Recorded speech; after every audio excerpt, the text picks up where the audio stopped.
So Mum just made me this beautiful watermelon smoothie. Looks amazing. Look at the colour, Mum. That's incredible. We're bush bashing. There's little Figsy.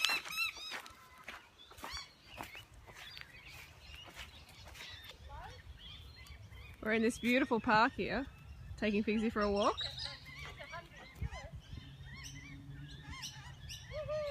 Mum's adventurous. Woohoo! Woo! Go, Mum! Go, Mum! Oh! Oh! Oh, that's a great little thing. It's a good design.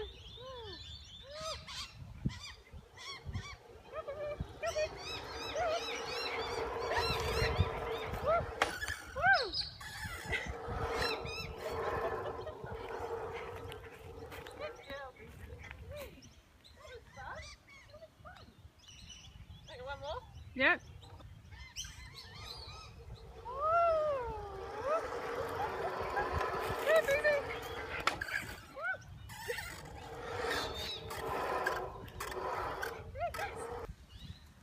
We've got some nice lemons here. Beautiful. So we've got a couple. Yeah, we've got a couple. Just falling on the ground. Yeah.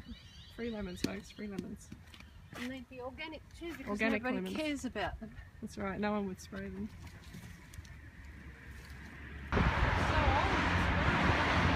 Maybe the coolest fence we've seen.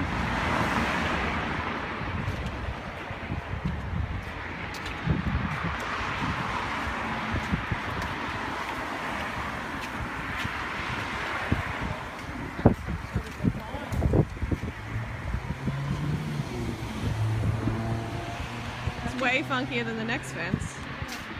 Boring.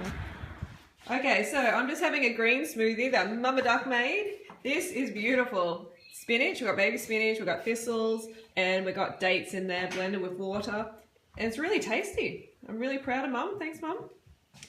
And I do get the greens in some... Hang on, we forgot something. Bananas. Oh, there's banana in there. Oh. The banana girls have to have bananas. Yeah. So we've got bananas in there. And I do love having greens when Mum comes here, and I'm going to endeavour to have more greens because, you know, when we can get good ones, they are really tasty. And I was also just looking at my friend Yolenka's daughter, Maya, who's been high carb raw vegan. Oh, actually, she was high carb raw vegan for 5 months, and she cured her chronic eczema and leaky gut syndrome. So see on the left, that's her before with chronic eczema, and that's her after. What a huge transformation. So it just shows how important your diet is to your skin. You know, your skin's your largest organ. So when we moved in here, we found this document which was written by this guy. What's his name? Oh, I'm not even sure. We're not sure, but it was written, it's called the Speech That Was Never Made, and it was written on the 10th of August 1997. And it was done by the person who we think built this house and now is dead. And it's really interesting. He was a chief horticulturalist of South Australia. And Mum was saying about, like, what did he do? He went to Victoria. He was sent to Victoria to survey their fruit tree nurseries. This was like going into enemy territory, as they vowed they were free of the disease. We in WA, Western Australia, suspected that young apple trees imported from Victoria were introducing the disease. To their amazement, I located the disease within 10 minutes in front of and in spite of their experienced officers, 2.5 and nearly 3 times my age. Also, in Pakistan, he had to handle all their crops. Wheat and sugar cane were the largest, with fruit quite important. Wow, this is so fascinating. It's like kind of haunting a bit, you know. There's a list of his achievements, basically. Yeah, like this is his life story. Like it's put into this couple of pages, and we found it here. He's actually contributed quite a bit to the agriculture industry in Pakistan. Has he? Yeah. Wow. And he was the first Australian to go abroad on one of these programs. It's amazing, and that's probably him there. Yeah, and this is he was born in, what does it say? 1917. Thanks for everything. Yes, I was born on the 6th of August 1917, just after breakfast time, and I have never wanted to get up early ever since. It was in Harold Street, Mount Lawley, and not in a hospital. I had a caul that is covered with a membrane, and the story was that meant that you would never die of drowning. My parents were pleased because after the birth of my brother Jack, 3.5 years before, the doctor had said that my mother would never have another baby. Wow. It's really interesting. This house is haunted. This is basically the only bit of material that was in the whole house. I don't know if they forgot to take it out or they died suddenly. You know what? There's our link. He was chairman of the South Australian Potato Board for 10 years. Oh my God. There's the link. And now we're going to have banana. Oh, I'm going to have a banana smoothie with coconut sugar, vanilla drops, and ripe bananas. Living for the spots. Look how ripe they are. That's how you're meant to eat them, folks. All right, we're going to add some water and blend this up. Ooh. Back to the old days of bar work. Ooh. Delicious.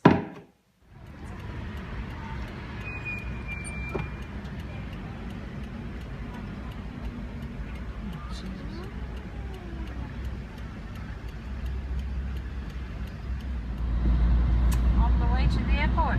On the way to the airport.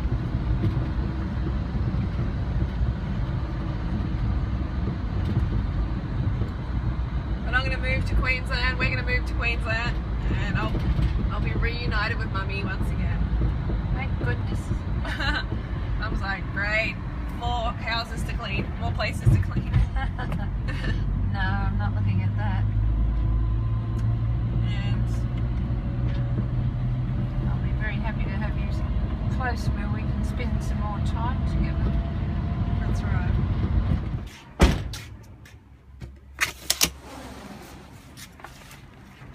Mama Duck's going. Oops.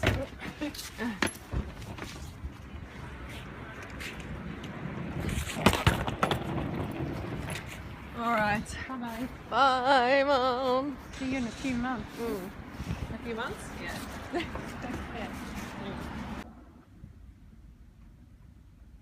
There she goes. There goes Mummy. Till next time.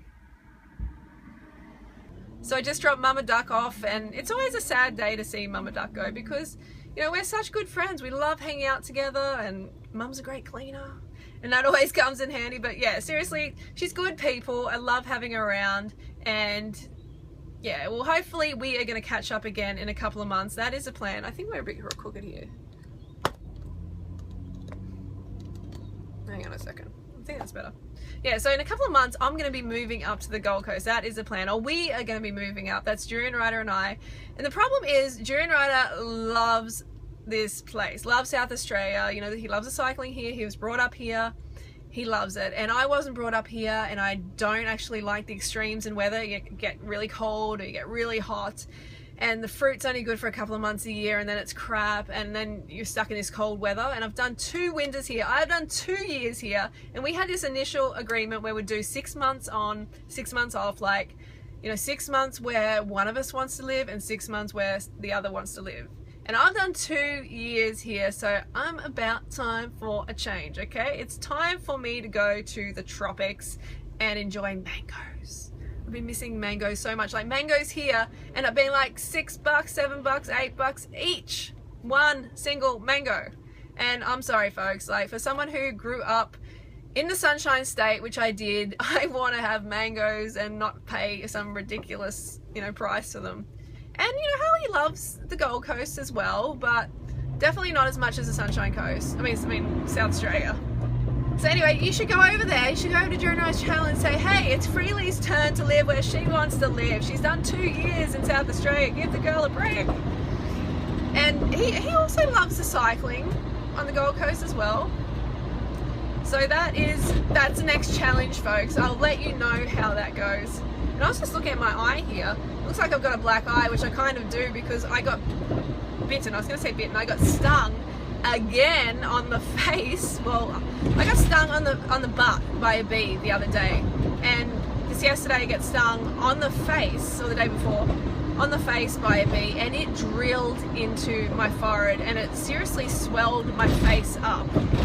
And while it was drilling, I'm of course freaking out because it was really painful, and there was like a hive, so I thought, oh my god, you know, they're all going to attack. So I was kind of going like this, and I, you know, bashed myself in the face, in the eye, and I scratched my eye and gave myself a black eye, as you do when you're defending yourself against the bee.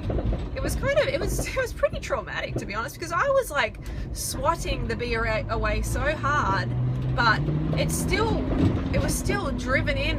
You know, the stinger was so deeply into my forehead that it would not come out. And it's always sad that the bee has to lose their life, but he definitely left an impression on me, that's for sure. So my face was a bit swelled from that, and it's just calming down now, and it's really itchy. I just want to itch it so much. So I don't know, what does that mean? Get stung on the ass and stung on the face. Leave your thoughts in the comments below. Why do you think in the course of a week I've got stung on the ass and stung on the face by a bee? I need help with this one because I can't work it out. You know, I always think I don't always think there's a deeper meaning, but there generally is. There generally is. So who knows what it is.